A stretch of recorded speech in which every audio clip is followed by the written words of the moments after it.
When he said, "Maybe you're just not meant to be a mother," I felt something in me die quietly, like the sound of a candle snuffed out. That was the night I stopped crying. Stopped begging. Stopped hoping. I remember sitting on the edge of our bed, staring at the white space on the wall where a baby's photo frame should have been. Ethan stood behind me, his reflection faint in the mirror, tall, cold, distant. He used to brush my hair before bed. Now, he barely brushed past me. 3 years. 3 long, exhausting years of fertility treatments, doctor appointments, whispered prayers, and silent meals. Every month, another test. Another disappointment. Another reminder that I had failed to give him what he wanted most, a child. But that night, when he said those words, when I saw that flicker of blame in his eyes, something inside me shifted. I decided I would stop trying to be the woman he wanted, and find out who he really was when he thought I couldn't be. Ethan and I met at a church fundraiser in our mid-20s. He was charming in that gentle, dependable way, the kind of man who opened doors and remembered your coffee order. I was working as a school counselor back then, and he ran a small architecture firm. We were the picture of normal, 2 good people, building a quiet life. Our home was modest but warm. A 2-story brick house with a small porch swing and rose bushes that always bloomed too early. Inside, everything was carefully chosen: cream walls, soft lamps, little notes I used to leave on his desk that said things like "dinner's in the oven." "Love you." We were happy, truly. Until happiness began to depend on 2 pink lines. It started subtly. He'd glance at families in restaurants. He'd linger when neighbors walked their toddlers past our yard. I saw it in his eyes, the longing, the ache. It wasn't jealousy yet, just yearning. At first, I felt it too. I wanted a child. I wanted the laughter, the tiny socks, the shared bedtime stories. We tried, of course. We charted calendars, tracked ovulation, took vitamins. Every month became a mission, one that ended in quiet tears and discarded test strips. Then came the doctor visits. I can still hear the sterile click of her pen, the gentle pity in her tone. There's no medical reason we can find. Sometimes, it just takes time. But time was running out for Ethan's patience. And for my faith in us. He started staying later at work. The warmth in our home turned brittle. Our dinners became small talk about invoices and deadlines. I'd ask, "How was your day?" He'd answer, "Busy." Then silence. Always silence. Still, I kept trying. Not just to conceive, but to keep us alive. I'd bake his favorite lemon loaf. I'd wear the dress he said he liked. I even booked a weekend trip once, thinking maybe the change of scenery would help. But he canceled. "Too much work," he said. I think that's when the loneliness started to harden into something else. Something quieter, colder. One night, about a year after our last failed IVF cycle, Ethan came home smelling like rain and whiskey. He wasn't drunk, but his words were looser than usual. He stood in the doorway, watching me fold laundry. "You ever think maybe God's trying to tell us something?" he asked softly. I didn't look up. "What do you mean?" "That maybe we're not meant to have kids. Maybe you're not meant to." I froze.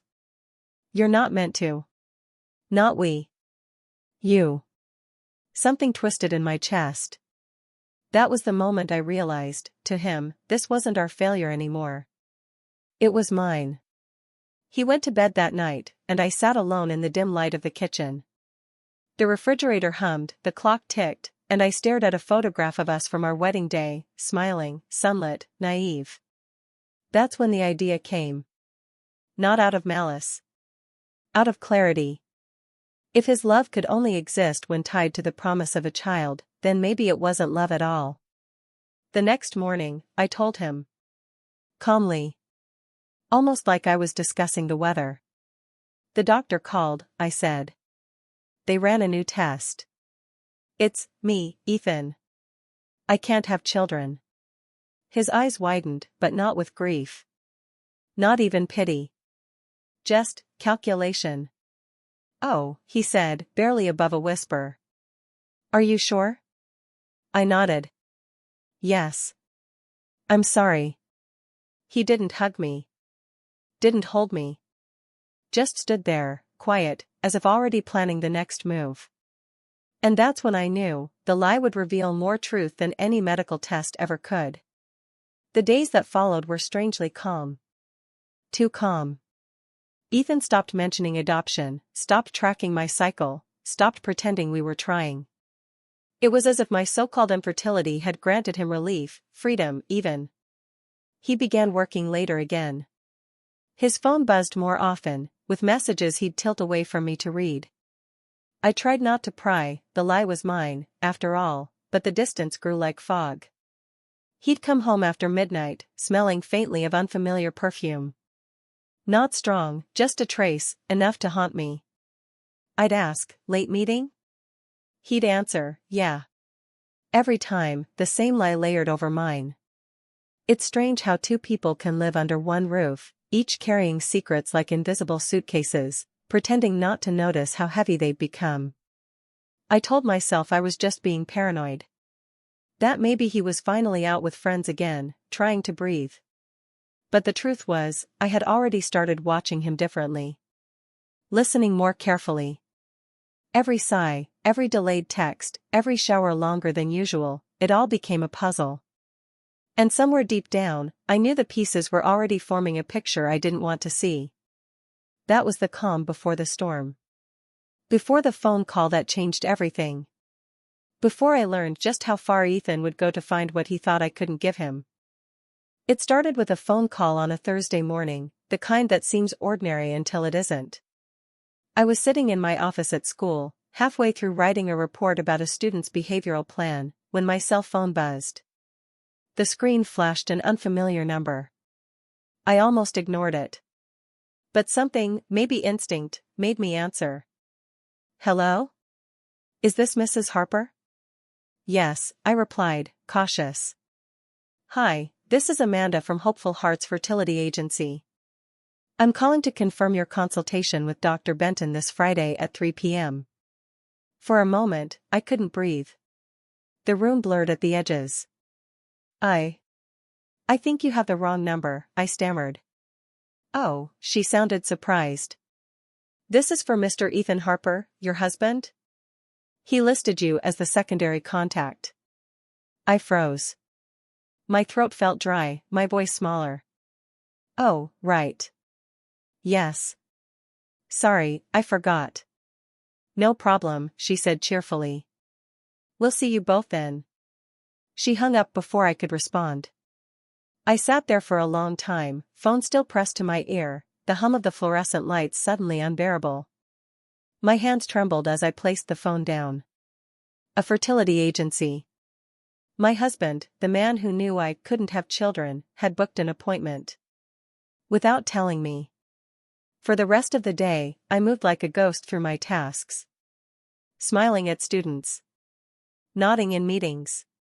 But my mind was somewhere else, racing, questioning, replaying that conversation over and over. When I got home, Ethan was already there. He was in the kitchen, leaning casually against the counter, scrolling through his phone. The smell of reheated pasta filled the air. Hey, he said, not looking up. Hey, I replied, my voice steady though my stomach was in knots. Long day? You? Same. I wanted to scream. To demand, who is Amanda? Why are you meeting a fertility doctor? But I didn't. Not yet. Because if I'd learned anything from pain, it was this: sometimes silence reveals more than questions ever could. The watching begins. That night, after Ethan fell asleep, I sat at the edge of the bed, scrolling through his phone while my heart pounded so loudly I feared it might wake him. His screen was clean, too clean. No suspicious texts, no late-night messages, no evidence. But there was one clue, a new contact in his email labeled HH Agency. I opened it. A thread of correspondence unfolded, polite, professional, and devastating. Thank you for considering Hopeful Hearts, Mr. Harper. We look forward to discussing surrogate options and next steps. Surrogate. That single word felt like a punch to the chest. He wasn't just meeting a doctor. He was planning to have a child, without me. I read on, scrolling through the exchange. He had filled out forms, discussed payment plans, even shared family goals. The part that broke me most was one line in his message to them. My wife can't conceive, but I still want to be a father. No anger. No emotion. Just fact, as if I were an obstacle, not a person. I closed the phone carefully, placed it back on the nightstand, and watched him sleep. His face looked peaceful, almost innocent. But all I could think was, how long has he been planning this? Over the next week, I noticed things I'd missed before. He started wearing cologne again. The kind he hadn't used since our early dating days. He bought new shirts. Sleeker ones. He began working from coffee shops on weekends, though his laptop history later showed searches for surrogate agencies near me and private donors' confidentiality. I said nothing. I cooked his dinners, ironed his shirts, laughed at his dry jokes. I played the part of the wife he thought was too broken to know better. Inside, I was crumbling and calculating. Every time he left the house, I noted the times. The patterns. The gaps. I even followed him once, my hands shaking on the steering wheel, my stomach tight with dread. He drove downtown, parked outside a glass building with a soft pink sign, Hopeful Hearts Fertility Center. I watched him walk inside, his posture confident, shoulders squared. He looked happy. Too happy. That's when I realized, he wasn't just chasing fatherhood. He was chasing freedom from me. Days passed. My lie had become a mirror, and I was forced to see who he truly was in its reflection. He began mentioning family more often, in strange, distant ways. Tom's kid started walking today, he'd say, staring at the TV. We should have had that by now. I'd nod, pretending not to notice the bitterness behind his words. Then, one evening, as I was cleaning the living room, his laptop chimed with a notification. A new email. I shouldn't have looked, but I did. It was from the same agency. Dear Mr. Harper. We've received confirmation from Ms. Lillian Moore that she's interested in meeting you for the surrogacy consultation next week. Please confirm your attendance. Lillian Moore. A name. A real person. And she wasn't a doctor. Her social media profile was easy to find, her name uncommon enough. A young woman, early 20s. Smiling, vibrant, single. The kind of face that life hadn't yet disappointed. She posted photos in hospital scrubs, a nurse. So that's how he'd justify it, helping her financially, helping himself emotionally. A mutual arrangement. My stomach turned. Ethan wasn't just considering surrogacy. He was building a secret life around it, one that excluded me entirely. The following Friday, I told Ethan I had a work training session out of town. In truth, I took the day off. At 3 p.m., I parked across the street from Hopeful Hearts again, hidden behind a florist van. My palms were damp against the steering wheel as I watched him walk out of the building, beside her. Lillian. She laughed at something he said, her hand brushing his arm casually. He didn't pull away. He smiled, a smile I hadn't seen in years. Not at me. Not at home. They stood close, their body language intimate, familiar. Then he placed a hand gently on her back as they walked to his car together. Something inside me cracked, but it wasn't just pain. It was understanding. I had given him a chance to love me without conditions. He had chosen conditions without love. I didn't follow them that day. I didn't confront him either. I simply drove home, parked in the driveway, and sat there for almost an hour, staring at the empty baby room I had kept closed for months. It still smelled faintly of paint, that soft powder blue color we picked before everything went wrong. For the first time, I didn't cry. I only whispered to myself, now I know. That night, I set a plan in motion, not for revenge, but for truth. If Ethan wanted to live a life built on lies, then he would learn what truth actually feels like. I didn't sleep that night. The house was too quiet, the kind of silence that presses against your chest and won't let you breathe. Every creak of the floorboards, every sigh of the wind through the curtains, it all felt like the walls whispering what I already knew: he's betraying you. By morning, I had made a decision. I wasn't going to confront him with anger. Not yet. I wanted to watch him lie to my face. I wanted to see what kind of man could look into the eyes of the woman he once swore he loved, and still betray her with a calm voice and steady hands. That evening, I made his favorite dinner: rosemary chicken, mashed potatoes, and the same red wine we'd shared on our anniversary.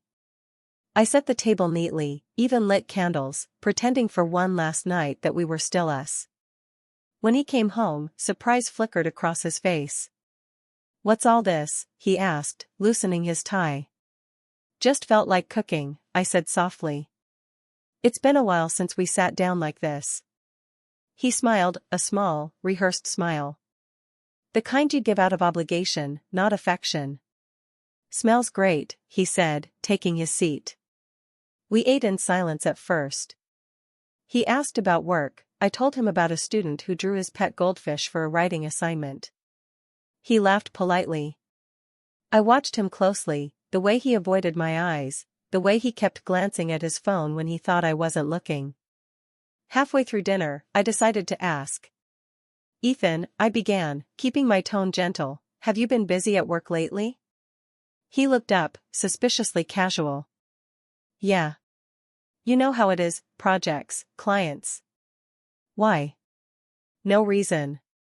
You just seem distracted." He chuckled nervously. "Maybe I'm just tired." I smiled back. "You've been really tired lately. All those long days at Hopeful Hearts must be exhausting." The fork froze halfway to his mouth. For a second, his face drained of color. "What did you say?" I tilted my head slightly, pretending confusion. "Hopeful Hearts. The fertility clinic. They called me last week to confirm your appointment." The silence that followed was heavy, like time itself had stopped between us. His jaw tightened. I could see his pulse flicker in his neck. "It's not what you think," he said finally. "Then tell me what it is." "I just wanted to explore options," he said quickly, his words stumbling over each other. "For us." "For us?" I laughed bitterly. "You were meeting with a surrogate, Ethan. Behind my back. Does that sound like something you do for us?" He sighed, pushing away from the table. "You wouldn't understand. Try me." He stood there, rubbing the back of his neck, his voice trembling with frustration. I can't spend the rest of my life waiting for something that's never going to happen. I want a child, Mia. I need to be a father. And I need a husband who doesn't turn his marriage into a science project." His eyes flashed. "You lied to me," he said suddenly. "You made me believe you were okay with all this, when you weren't." That was the moment I almost broke. The irony of it, the liar accusing me of deceit, was almost unbearable. But I kept my composure. I took a deep breath and said, quietly, "You're right, Ethan. I did lie." He blinked, confused. "What?" "I lied." I stood up slowly, meeting his eyes. "I told you the doctor said I was infertile." "But that wasn't true." His face twisted in disbelief. "You're joking." "I'm not." The silence stretched thin, sharp as glass. He looked at me as if I'd slapped him. "Why would you do that?" he whispered. I walked around the table, stopped in front of him. "Because I wanted to see who you'd become if the thing you wanted most was taken away." He stared at me, speechless. "You wanted a child more than you wanted a wife. And I needed to know whether your love for me was conditional. Turns out, it was." He shook his head, his voice low and angry. "You tested me? You manipulated me?" "No," I said. I revealed you. The tears came then, hot, bitter ones I didn't try to stop. You could have talked to me, Ethan. You could have said you were hurting. Instead, you went behind my back. You found another woman to carry what you think love looks like. He ran a hand through his hair, pacing. You don't understand what it's like, Mia. Watching everyone around you have families while we, just sit here doing nothing. I felt trapped. Helpless. So you decided to save yourself. He didn't answer. Just stood there, shoulders slumped, defeated. We didn't speak for hours after that. I went to the bedroom, he stayed in the kitchen. The candles had burned down to nothing, their smoke curling like ghosts in the air. When I finally lay down, I heard him come in quietly. He sat on the edge of the bed. I didn't mean to hurt you, he said softly. I just wanted a family. I turned to face him. His eyes looked tired, lost. And what am I, Ethan? Just the woman who wasn't enough to build one with? He didn't answer. He reached for my hand, but I pulled it away. You've already made your choice, I said. Now you'll have to live with it. He whispered, I'm sorry, but his apology felt empty, like a word he said because silence hurt more. That night, I fell asleep facing the wall, my wedding ring cold against my skin. The next morning, he was gone before sunrise. No note. No text. Just absence. I sat at the kitchen table, staring at the empty chair across from me. For the first time in years, I felt something unexpected, relief. Because now, at least, I knew the truth. Later that day, a message appeared on my phone. From an unknown number. This is Lillian. I'm sorry if I've caused trouble. He told me you couldn't have children. I didn't know. I stared at the words until they blurred. She sounded sincere, young, maybe even naive. But that didn't matter. The damage was already done. I typed back only one line. You didn't cause trouble, Lillian. He did. Then I blocked the number. That evening, I packed a small suitcase. Not because I was leaving, but because I wanted him to see it. When Ethan came home, he stopped in the doorway. Where are you going? He asked, his voice tight. I don't know yet, I said calmly. But I can't stay in a house where love has become a transaction. He stepped closer, desperation flickering across his face. Please, don't do this. We can fix it. You can't fix what you tried to replace. He reached for me again. This time, I let him see the finality in my eyes. You wanted to be a father, Ethan, I whispered. But you forgot how to be a husband. And with that, I walked past him, suitcase in hand, leaving behind the home that once held everything I thought was forever. That was the day I stopped being his wife, and started being myself again. I stayed at my sister's house for a few days after I left. It wasn't planned, I just drove there, following the longest route possible, crying until I couldn't see the road anymore. When I finally arrived, her porch light was on, like she somehow knew I was coming. Clara didn't ask questions that night. She just opened the door, pulled me into her arms, and said softly, You don't have to explain right now. For 2 nights, I barely spoke. I lived in silence, sleeping in her guest room, sipping tea I didn't taste, watching rain gather on the window pane. My phone buzzed every few hours with messages from Ethan. Some were angry. Some pleading. All unread. It wasn't until the 3rd day that I opened one. Mia, please come home. We can start fresh. I'll end everything with her. I just need you. I'm sorry. It should have moved me. But it didn't. It sounded rehearsed, desperate, not for me, but for the version of his life that was unraveling. That's when I decided, if he wanted closure, he'd have to face the truth publicly, not privately. I had been humiliated in silence long enough. I didn't want revenge. Not the kind that destroys, anyway. What I wanted was to reclaim my voice, the one I'd given up trying to keep peace. I began by calling Hopeful Hearts Fertility Agency. A polite receptionist answered. Hello, this is Hopeful Hearts. How may I help you? Hi, I said calmly. My name is Mia Harper. I'm calling about a client, Ethan Harper. The pause on the other end was short but telling. Yes, Mrs. Harper? I just wanted to confirm that my husband has informed you I'm not infertile. Another silence.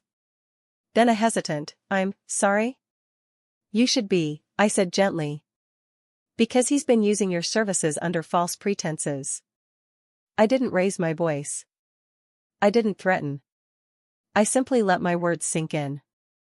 You should also know, I continued, that I'll be contacting my lawyer about the unauthorized use of my personal information. He listed me as a co-client. I never gave consent. The woman stammered an apology, promising to escalate the issue. I thanked her, hung up, and for the first time in months, felt something close to power. Next, I drafted an email to Ethan. No anger. No bitterness. Just truth. Ethan. You don't need to call or text anymore. I've spoken to your agency and clarified the situation. You're free to pursue your dream of fatherhood, without me. I hope one day, you understand that love tested by deceit isn't love at all. Mia. I sent it and blocked his number. That night, I slept better than I had in years. When word eventually spread among our circle, friends, neighbors, co-workers, it wasn't because I told them directly. It was because Ethan did. He wanted to get ahead of the story, control the narrative. He told people, Mia lied about being infertile. She tricked me. And he wasn't wrong, I had lied. But what he left out was why. One Saturday morning, I ran into one of his co-workers, Jenna, at a cafe. She looked uncomfortable but curious. Mia, she said cautiously, I heard about what happened. I'm so sorry. Ethan's been a mess. I smiled politely. I'm sure he has. He said you lied about something, about not being able to have kids. I nodded. That's true. Her eyebrows lifted in surprise. Then, why admit it? I leaned forward, my voice steady. Because the truth doesn't scare me, Jenna. It never did. I wanted to see if he loved me or the idea of a family. Turns out, he couldn't tell the difference. She stared for a moment, then nodded slowly. You know, that actually makes sense. After that conversation, whispers began to shift. The story changed. People stopped seeing me as the villain and started asking questions about him, his choices, his secrecy, his need to control the narrative. It wasn't revenge that cleared my name. It was honesty, quiet, unshakable honesty. 2 weeks later, Ethan showed up at Clara's house unannounced. I was watering her plants in the garden when his car pulled up. He looked tired, dark circles under his eyes, his clothes wrinkled, like sleep hadn't visited him in days. Mia, he said softly, stepping out. Can we talk? I didn't answer right away.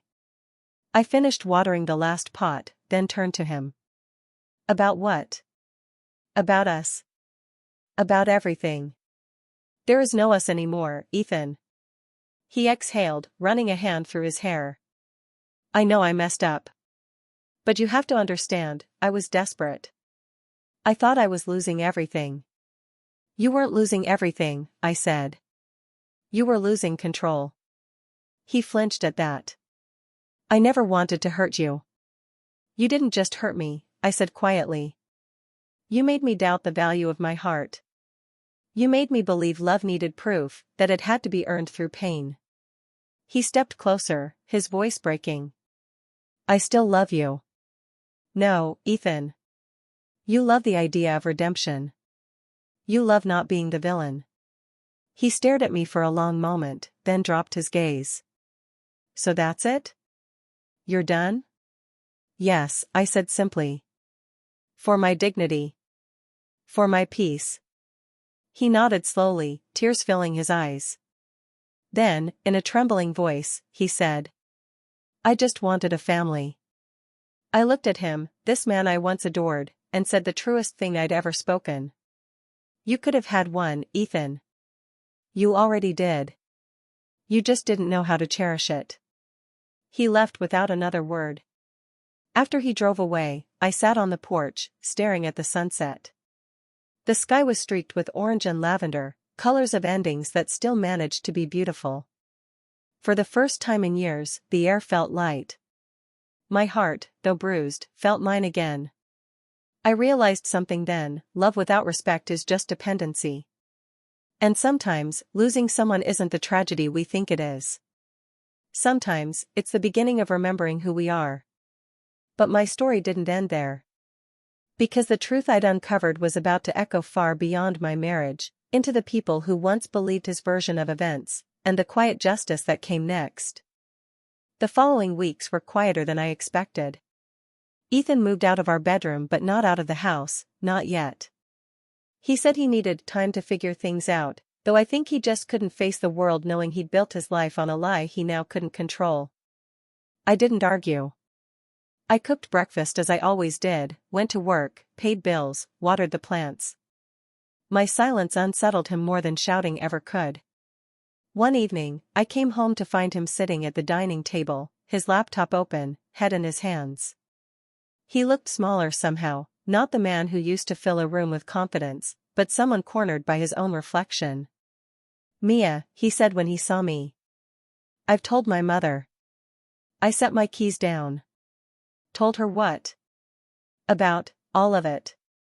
The surrogate. The messages. The lies. His voice trembled. "She wanted to know why you weren't trying harder for a child." I couldn't lie anymore. I nodded, folding my arms. "And what did she say?" "She said I disgusted her." His throat tightened. "That I broke a woman who only ever tried to love me right." There was a flicker of pain in his eyes, not from her judgment, but from finally seeing what he'd lost. For the first time, I didn't feel anger. Just a deep, bone-tired sadness. The following Sunday, Ethan's mother invited me for lunch. I went, unsure of what to expect. She greeted me with open arms. "Oh, Mia," she whispered, pressing my hand, "I didn't raise him to treat a woman like this." I smiled faintly. "He's his own man, Helen. Sometimes love blinds us to what people are capable of." Over lunch, the truth naturally slipped into the air. She had already told Ethan's sister, and word, as it always does, traveled further than anyone intended. People who used to envy our perfect marriage began looking at me differently, not with pity, but respect. I saw it in the way neighbors lingered at the mailbox, the way friends texted, "You didn't deserve that, Mia." Even at church, our pastor pulled me aside one morning after service. "You showed grace," he said softly. "Not everyone could have done that." It wasn't vindication I felt, just peace. For so long, I'd tried to prove my worth through motherhood, through patience, through forgiveness. But now, standing there under the soft hum of the church's ceiling fan, I realized, I didn't need to prove anything. That night, Ethan came home late. He found me folding laundry, humming quietly to the sound of rain against the window. "People are talking," he said, almost resentful. "They look at me like I'm a monster." "Then maybe," I replied gently, "it's time you stop pretending you're not the one who made yourself look that way." He exhaled shakily. I know I've ruined everything. I just wish." He trailed off, rubbing his eyes. "I just wish you'd hate me," he whispered finally. "It'd be easier than your silence." I met his gaze, tired, broken, human. "I don't hate you, Ethan," I said. "But I can't love a man who only saw me as half a woman because I couldn't give him what he wanted." The next morning, he was gone. He left quietly, no note, no argument, just the soft click of the door behind him. And for the first time in years, I sat at the kitchen table and ate breakfast alone without feeling lonely. I felt free. Weeks later, I heard he'd moved to another city. Rumor had it the surrogate withdrew her agreement, and the woman he had secretly seen married someone else. I didn't gloat. Life had already handed him the kind of punishment no one could design, living with the consequences of his own choices. One afternoon, as sunlight filtered through the kitchen window, I stood by the sink and caught sight of my reflection in the glass. My face looked softer, lighter. I realized that sometimes, life tests us not to reveal our weaknesses, but our strength, and strength, for me, had looked like quiet dignity when everything inside wanted to break. Helen still calls me occasionally. "You'll always be family," she says. I believe her. Some bonds survive truth, others never deserve to. And when people ask if I ever forgave Ethan, I smile gently and answer. I forgave the part of him that once loved me, but not the part that couldn't see I was enough. I've stopped waiting for apologies or closure. Some stories don't need an ending, just peace. And peace, I've learned, begins where expectation ends.